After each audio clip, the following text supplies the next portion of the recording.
इजाद किया, हमेशा इसमें नुकसान ही उठाया, जिसकी मिसालों से इंसानी तारीख भरी पड़ी है। इन सब चीजों के लिए इंसान को शैतान ने गुमराह किया, इसे उम्मीदें दी कि तुम हमेशा के लिए अमर हो जाओगे, तुम अपनी मर्जी से जो चाहोगे कर सकोगे, अपनी मर्जी के मालिक होगे।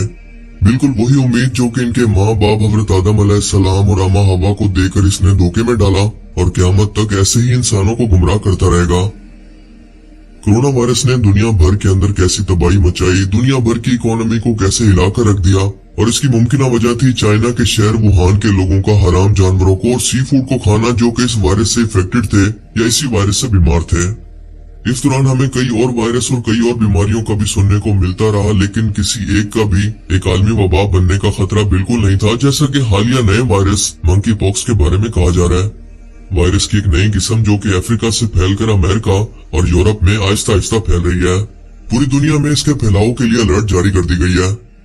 कोरोना वायरस तो इंसानी लंग्स को अंदर से इफेक्ट करता था, लेकिन इसकी अलामतें देखने के अंदर ही काफी तकलीफ दे हैं, जिसमें चिकन पॉक्स की तरह जिस्म पर अजीबो गरीब किस्म के दाने निकलते हैं, मरीज को ठंड, थकावट और बेचैनी महसूस होती है, और ऐसा 2 से 4 हफ्ते तक चलता रहता है जब तक कि जिस्म खुद से इसे कंट्रोल करके ठीक ना कर दे।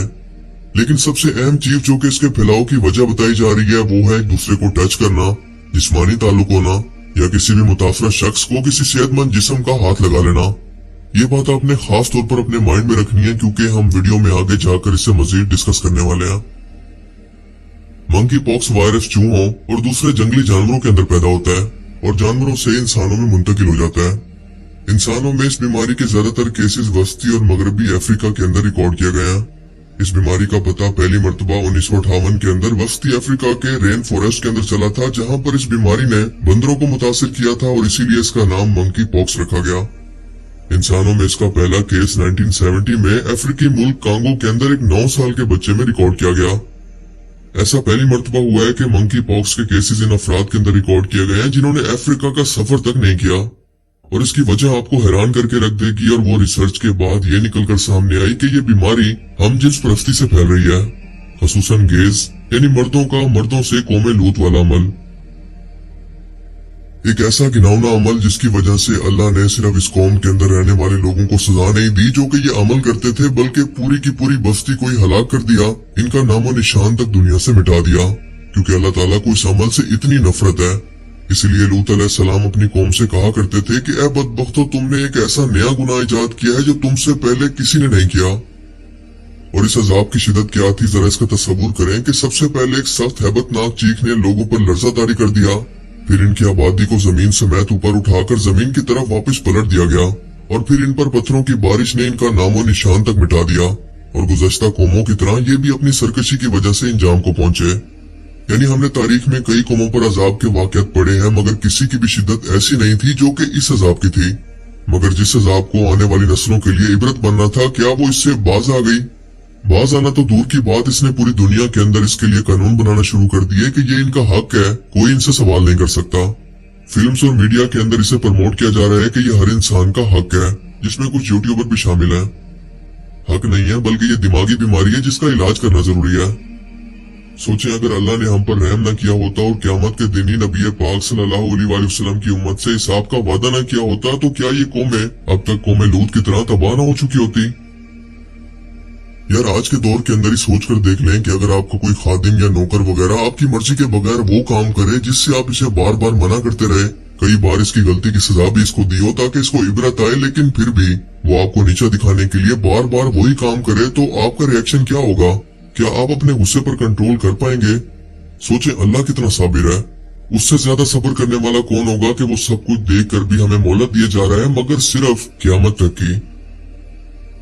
मेडिकल साइंसदानों ने जब इस मंकी पॉक्स पर रिसर्च की तो ज्यादातर केसेस इन मर्दों के अंदर पाए गए जो कि हम जिन्स परस्त थे, दूसरे मर्दों के साथ जिनसी रवाबित में थे। सिर्फ यही नहीं, बल्कि इसकी बुनियादी वजह है होमोसेक्सुअलिटी यानी LGBT ग्रुप, जैसा कि आप इस न्यूज आर्टिकल के अंदर खुद पढ़ सकते हैं कि इसमें खास तौर पर इन्हीं ग्रुप्स को वार्न किया जा रहा है कि आप मुहतात रहें। अब तो LGBT के अलावा एक नई किस्म भी आ गई है जिसे क्यू कहते हैं, यानी क्वेश्चन। ऐसे लोग जो कि अपने जेंडर को लेकर कंफ्यूज हैं, उन्हें पता ही नहीं है कि उनका जेंडर दरअसल है क्या। इसके अलावा एक नई किस्म भी आ चुकी है जिसे फ्लूइड कहते हैं, यानी ऐसे लोग जिनका जेंडर वक्त के साथ साथ बदलता रहता है।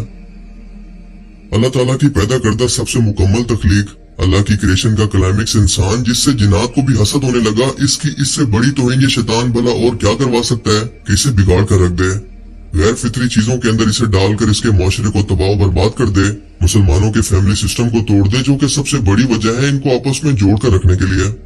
इसीलिए हम देखते हैं कि एक तरफ तो दुनिया में LGBT ग्रुप अपने हकूक के लिए मार्च करता है, तो दूसरी तरफ औरत मार्च हमारी सड़कों पर निकल रहा होता है। जबकि अल्लाह पाक कुरान करीम के अंदर ये वाज़ेह तौर पर फरमाता है कि अल्लाह ने तुम्हें एक जान से पैदा किया और फिर तुम्हारा जोड़ा बनाया और इसी से तुम्हारी नस्ल को आगे बढ़ाया। ये कुदरती तौर पर इंसानों के लिए अल्लाह ताला की तरफ से पैदा किया हुआ निजाम है, लेकिन क्योंकि हम इस गन की तरफ चल निकले हैं और इसे गुनाह समझने छोड़ दिया है, और वक्त के साथ साथ इसकी शिद्दत क्योंकि बढ़ती जा रही है, क्योंकि पहले सिर्फ ट्रांसजेंडर थे, फिर लेस्बियन, गे, बाइसेक्सुअल, और अब क्योंकि वक्त के साथ साथ ये बेहयाई मुसलसल बढ़ती जा रही है, तो फिर इसका इंजाम क्या होगा? इसका जवाब हमें इब्ने माजा की एक हदीस मुबारका के अंदर किताबुल फितन चैप्टर में अब्दुल्ला बिन उमर से रिवायत है, जिसका मफहूम है कि रसूलुल्लाह सल्लल्लाहु अलैहि वसल्लम ने फरमाया कि जब 5 चीजें कौम के अंदर हद से ज्यादा बढ़ जाती हैं, जिनमें से एक है बेहयाई, तब इस कौम में वो बीमारियां पैदा होना शुरू होती हैं जिनका इनके असलाफ में कभी तसव्वुर भी नहीं था। अब जरा इसको आज के जमाने से रिलेट करके देख लें। 1958 से पहले किसी को भी इस बीमारी का पता तक नहीं था, किसी को भी 2019 से पहले कोरोना के बारे में पता नहीं था। क्या ये सब इत्तफाक हो सकता है? एक और हदीस मुबारका का मफहूम है कि जिस मुआशरे के अंदर जिना और सूद आम हो जाए, वो कौम खुद को अल्लाह के अजाब के लिए जायज कर लेती है। अगर आपको लगता है कि आपका घर अभी भी इस गन से महफूज है, तो जरा इस्लामाबाद के अंदर मौजूद अमेरिकन एम्बेसी का ये ऑफिशियल ट्वीट पढ़ लें कि हम पाकिस्तान में LGBT को प्रमोट करने वाले हैं। जरा तसव्वुर करें, ये बातें ऐसे मुआशरे के बारे में की जा रही हैं, ऐसे मुल्क के बारे में जो कि बना ही इस्लाम के नाम पर है, लेकिन इतने मेन इशू का मीडिया में, न्यूज में कहीं पर भी कोई जिक्र नहीं, कोई भी प्रोग्राम नहीं हुआ, जिसकी एक वजह तो है मीडिया की फॉरेन फंडिंग और दूसरा सियासत में एक दूसरे को नीचा दिखाने के अंदर लगे रहना, जलसों की कवरेज जिससे रेटिंग आनी है। इसी वजह से ये इशू गैर जरूरी बनकर किसी की नजरों में आए बगैर गुजर गया और किसी को खबर तक नहीं हुई, क्योंकि ये हमारी तरजीहात में शामिल नहीं है। क्योंकि हमारी तरजीहात तो टिकटॉक पर फेमस होने वाले ये सेलिब्रिटीज हैं, जिनको मॉर्निंग शोज में या प्रोग्राम्स में लाकर इनके इंटरव्यू करना जरूरी है। फिर अफसोस से कहना पड़ता है कि इस मुआशरे के अंदर इसी तरह के ट्रांसजेंडर्स या डांसर्स ही पैदा होंगे, ना कि सुल्तान सलाउद्दीन अय्यूबी। क्या ये सब भी आज हमारी आंखें खोलने के लिए काफी नहीं है? अभी भी वक्त है समझने का, वरना हम खुद अल्लाह ताला के अजाब को दावत देकर खुद को इसका मुस्तहिक बना लेंगे। अल्लाह ताला हमें समझने की और नेक अमल करने की तौफीक अता फरमाए, आमीन। मुझे उम्मीद है कि आज की इस वीडियो से आपको बहुत कुछ नया जानने को मिला होगा और ये वीडियो आपको पसंद आया होगा। अगर ये वीडियो आपको अच्छा लगा तो इसे लाइक कीजिए, और अब मैं मिलूंगा आपसे एक ऐसी ही नई इंटरेस्टिंग वीडियो में। तब तक के लिए अपना बहुत सा ख्याल रखिएगा। Thanks for watching this video. Allah Hafiz.